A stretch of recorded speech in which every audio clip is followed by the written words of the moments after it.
കറി അടിപൊളിയാണ്. ഈ ഒരു കറി ഉണ്ടെങ്കിൽ നമുക്ക് എല്ലാത്തിൻ്റെ കൂടെയും കഴിക്കാം, എല്ലാ പലഹാരത്തിനൂടെയും ചോറിനോടൊപ്പം കഴിക്കാം. രാവിലെ ഈ ഒരു കറി ഉണ്ടാക്കി വെച്ചാൽ പിന്നെ മീനൊക്കെ ഇപ്പോൾ കിട്ടാൻ ബുദ്ധിമുട്ടുള്ളവർക്കൊക്കെ ഈ ഒരു കറി കൊണ്ട് നമുക്ക് അവോളം എല്ലാം കഴിക്കാവുന്നതാണ്. കുഞ്ഞുങ്ങൾക്ക് വരെ വെണ്ടയ്ക്കൊക്കെ കഴിക്കുന്നത് ഏറ്റവും അത്യുത്തമമാണ്. അടിപൊളി. ഹായ് ഫ്രണ്ട്സ്, എല്ലാവർക്കും സുഖമായിട്ടിരിക്കുന്നല്ലോ.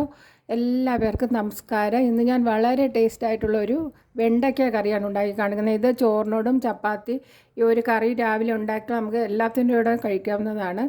അതിന് 2 തക്കാളി സാമാന്യം വലിപ്പമുള്ള, പിന്നെ ഒരു 15 ചെറിയ ഉള്ളി എടുത്തിട്ടുണ്ട്, പിന്നെ ഒരു മുരിങ്ങയ്ക്ക, ചെറിയ മുരിങ്ങയ്ക്ക, ഒരു 4 പച്ചമുളക്, 10 വെണ്ടയ്ക്ക. അത് പിഞ്ച് വെണ്ടയ്ക്കയാണ്. പിഞ്ചായാലും മുറ്റിയതായാലും കളയാതെ നമുക്ക് മുറ്റിയതായാലും ഇതുപോലെ ഉണ്ടാക്കിയെടുക്കാവുന്നതാണ്. ഒരു ഫ്രൈയിങ് പാൻ അടുപ്പിൽ വെച്ചിട്ട് 2 ടേബിൾ സ്പൂൺ വെളിച്ചെണ്ണ ഒഴിക്കാം. നിങ്ങൾ ഏത് ഓയിലാണോ യൂസ് ചെയ്യുന്നത് അത് ഉപയോഗിക്കാവുന്നതാണ്. ആ 2 ഒഴിച്ചു. ഇനി കടുക് ഒരു 1/2 ടീസ്പൂൺ ഇട്ട് കൊടുക്കാം. വറ്റൽമുളക് 2 ഇടാം. മുളകൊക്കെ മൂത്ത് വന്നിട്ടുണ്ട്. അപ്പോൾ നമുക്ക് ഈ ഉള്ളി തട്ടി കൊടുക്കാം. ഈ ഉള്ളി, ചുവന്നുള്ളി 15 ഇടാം.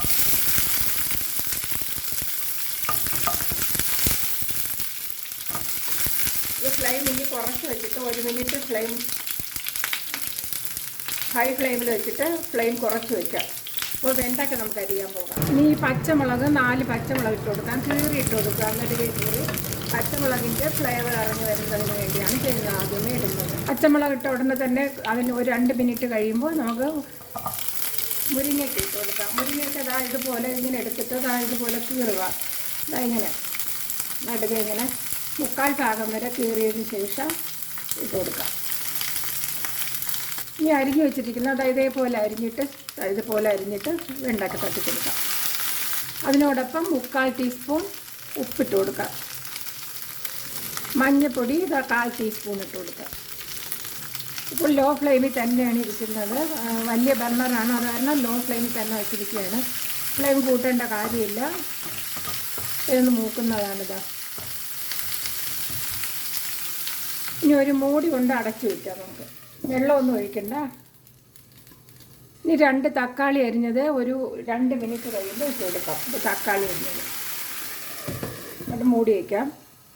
അതിനിടയ്ക്ക് ഒന്ന് ഇളക്കി കൊടുക്കാം. ഒരു 2 മിനിറ്റ് കഴിയുമ്പോൾ ഒന്ന് ഇളക്കി കൊടുക്കുന്നുണ്ട്. നല്ല മണം വന്നിട്ടുണ്ട്. ഈ ഒരു കറി മാത്രം മതിയാകും നമുക്ക് ഊണ് കഴിക്കാനും ദോശ ഇഡലിക്കൊക്കെ സ്വാദ് കൂടെ, ഈ ചപ്പാത്തിക്കൊക്കെ, ഈ ഇടിയപ്പം ഏതിൻ്റെ കൂടെ വേണമെങ്കിലും നമുക്ക് കഴിക്കാവുന്നതാണ്. അത്രയ്ക്ക് ടേസ്റ്റാണത്. ലോ ഫ്ലെയിമിൽ 7 മിനിറ്റ് ആയിട്ടുണ്ട്. അപ്പോൾ നമുക്ക് തുറന്ന് നോക്കാം. ലോ ഫ്ലെയിമിൽ വെച്ചാൽ നമുക്ക് കരിഞ്ഞു പോകുന്ന പേടിക്കേണ്ട. പിന്നെ മുഴുവൻ നല്ല വേകുന്നതുമാണ്, നല്ല സ്വാദുമാണ്. മുരിങ്ങയ്ക്കൊക്കെ വെന്തിട്ടുണ്ട്. എല്ലാം വെന്തിട്ടുണ്ട്. ഇനി ഇത് അടച്ചു വെച്ചേക്കാം. ഇനി അടച്ചൊരു 2 മിനിറ്റും കൂടി വെച്ചേക്കാം ലോ ഫ്ലെയിമിൽ. 2 മിനിറ്റ് കഴിഞ്ഞിട്ടുണ്ട്. അപ്പോൾ നമുക്ക് ഫ്ലെയിം ഓഫ് ആകാം. എന്നിട്ട് അടച്ച് മാറ്റി വയ്ക്കാം. എന്നിട്ട് ഒരു ചീനച്ചട്ടി എടുത്ത് അടുപ്പിൽ വെച്ചിട്ട് അരപ്പ് തയ്യാറാക്കാം. പാത്രം നല്ലപോലെ ചൂടാകുമ്പോഴേക്കും 1 ടേബിൾ സ്പൂൺ വെളിച്ചെണ്ണ ഒഴിക്കാം. എണ്ണ ചൂടാകുമ്പോൾ 3/4 ടീസ്പൂൺ ഉലുവ ഇട്ട് കൊടുക്കാം. മുഴുവൻ ഉലുവ. ഉലുവയൊക്കെ മൂത്ത് വന്നിട്ടുണ്ട്. അപ്പോൾ 6 കുരുമുളക് ഇട്ട് കൊടുക്കാം. മുഴുവൻ കുരുമുളക് ഒക്കെ മൂക്കുന്നതിന് വേണ്ടി, ഉലുവ മൂക്കുന്നതിന് വേണ്ടി ഹൈ ഫ്ലെയിമിലാണ് വെച്ചത്. ഇനി ഫ്ലെയിം കുറച്ച് വയ്ക്കുക. ലോ ഫ്ലെയിമിൽ വെച്ചതിന് ശേഷം മല്ലിപ്പൊടി 1 ടീസ്പൂൺ ഇട്ടു. മല്ലി നല്ലവണ്ണം മൂക്കണം. ലോ ഫ്ലെയിമിൽ തന്നെ വെച്ച് നല്ല മൂക്കട്ടെ മല്ലി. ഒരു ടീസ്പൂൺ കൂമ്പാരമാണ് മല്ലിപ്പൊടി ഇട്ടത്. 1 മിനിറ്റ് കഴിയുമ്പോഴേക്ക് നമുക്ക് മല്ലി മൂത്തിട്ടുണ്ട്. അപ്പോൾ നമുക്ക് മുളക് പൊടി 2 ടീസ്പൂണാണ് ഇടുന്നത്. 2 ടീസ്പൂൺ മുളക് പൊടി 2 ടീസ്പൂൺ. ഇതൊന്ന് മൂക്കട്ടെ. ഫ്ലെയിം കൂട്ടി വയ്ക്കുകയും ചെയ്യരുത്. ലോ ഫ്ലെയിമിലേ വയ്ക്കാവൂ മുളക് ഇടുമ്പോഴേക്കും. പിന്നെ അതിനോടൊപ്പം തന്നെ ഉടനെ തന്നെ തേങ്ങ സാധാരണ ഒരു ഗ്ലാസ്സിൽ 1 ഗ്ലാസ് തേങ്ങ ഇടിയിട്ടു. തേങ്ങയും കൂടെ ഇടുമ്പോഴത്തേക്ക് ഇത് മൂക്കത്തില്ല അധികം, മുളക് കരിഞ്ഞു പോകത്തില്ല, മുളക് കരിയത്തില്ല. ഇതാ ഒരു 1/4 ഗ്ലാസും കൂടി ഇട്ട് കൊടുക്കാം. സാധാരണ ഇതുപോലത്തെ ഗ്ലാസ്സാണ് ഇട്ടിരിക്കുന്നത്. തേങ്ങ ഒന്ന് വറുത്ത് കൊടുക്കാം. തേങ്ങ ഒരു 2 മിനിറ്റ് ലോ ഫ്ലെയിമിൽ ഇങ്ങനെ കിടക്കട്ടെ. അത് കഴിയുമ്പോൾ ഞാൻ ഫ്ലെയിം ഓഫ് ചെയ്തു. 2 മിനിറ്റ് ആയിട്ടുണ്ട്. ഫ്ലെയിമൊക്കെ ഓഫ് ചെയ്തിട്ടുണ്ട്. ഫ്ലെയിം ഓഫ് ചെയ്തിട്ടുണ്ട്. ഇത് കിടന്ന് തണുക്കട്ടെ. തേങ്ങ ഒരുപാട് മൂക്കേണ്ട കാര്യമില്ല. ഇനി നമുക്ക് വാളൻ പുളി വേണം. ശകലം വാളൻ പുളി. ഒരു ചെറിയ നെല്ലിക്ക വലിപ്പത്തിലുള്ള വാളൻ പുളിയാണ്. ചെറിയ നാരങ്ങ വലിപ്പത്തിലാണ്. നോക്കുമ്പോൾ വലിയൊരു നെല്ലിക്ക വലിപ്പത്തിലും ഉണ്ടാണ്. 2 വലിയ തക്കാളി ഇട്ടത് കാരണമാണ് ഇത്രയും ഇട്ടത്. പുളി ഇട്ട് വച്ചിരിക്കാം.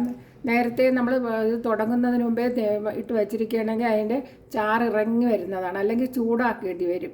ഇതിലെ ചാറ് ഇറങ്ങി വരത്തുള്ളൂ. ഇനി നമുക്ക് മിക്സിയുടെ ജാറിലോട്ട് ഇതിടാം.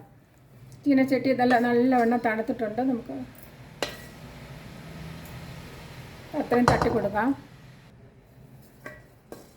നല്ലവണ്ണം അരയേണ്ടതായിട്ടുണ്ട്. അപ്പോൾ നമുക്ക് കുറച്ച് പുളി വെള്ളവും കൂടി ഇതിലോട്ട് ഒഴിച്ചു കൊടുക്കാം. പുളിയെല്ലാം കുതിർന്നിട്ടുണ്ട്. അപ്പം ഈ പുളി ഇങ്ങനെ ഇതിനായിട്ട് പുളി വെള്ളവും കൂടി ഒഴിച്ചു കൊടുക്കാം. ഇത് അരയ്ക്കാൻ ആവശ്യമായ പുളി വെള്ളം ഒഴിക്കാം.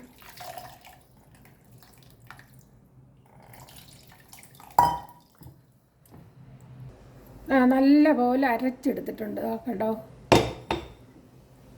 ഇനി നമുക്ക് ഫ്ലെയിം ഓൺ ചെയ്ത് കൊടുക്കാം.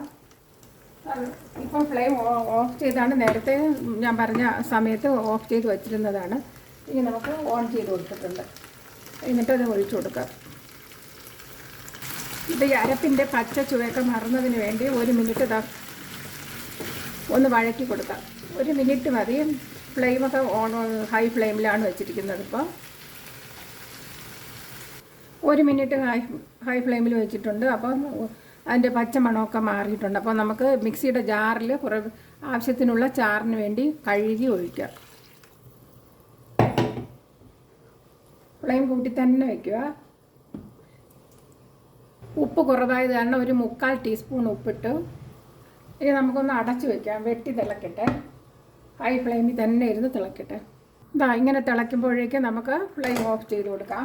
അടിപൊളി കറിയാണ്. അത് ഫ്ലെയിം കുറച്ച് വെച്ചു. നല്ല അടിപൊളിയാണിത്. കണ്ടോ? ഈ ഫ്ലെയിം ഓഫ് ചെയ്യാം. ഉപ്പൊക്കെ കണക്കിനാണ്. ഈ ഒരു കറി മാത്രം മതിയാകും നമുക്ക്. ഞാൻ നേരത്തെ പറഞ്ഞ പോലെ വീണ്ടും പറയുന്നില്ല. എല്ലാവർക്കും നന്മ ഐശ്വര്യം ഉണ്ടാകട്ടെ. എൻ്റെ ഈ ചാനൽ സബ്സ്ക്രൈബ് ചെയ്യാത്തവർ സബ്സ്ക്രൈബ് ചെയ്യുക. വെണ്ടയ്ക്കൊക്കെ നല്ല സ്വാദാണ്. ഇങ്ങനെ എടുത്ത് കഴിക്കാം. കുഞ്ഞുങ്ങൾക്ക് വലിയ ഇഷ്ടപ്പെടും. ഇനി അടുത്തൊരു വീഡിയോയുമായി കാണാം. എല്ലാ പേർക്കും